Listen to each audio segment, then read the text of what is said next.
Kita sudah sampai di makam Pangeran Syekh Abdul Qadir bin Pangeran Surya Alam di Danau Salak, Kabupaten Martapura.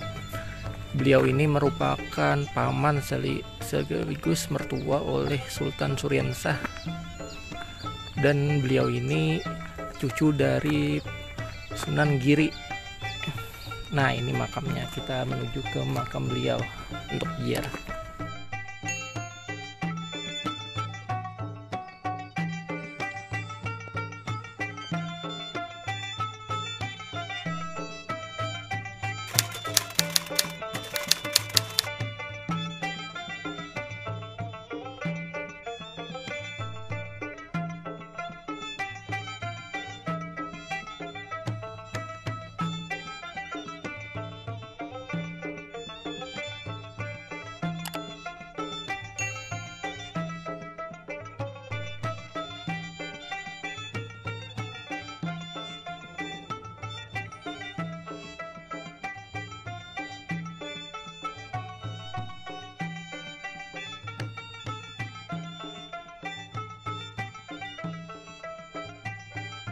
Alhamdulillah, kita sudah ziarah di makam Pangeran Syekh Abdul Qadir bin Pangeran Surya Alam.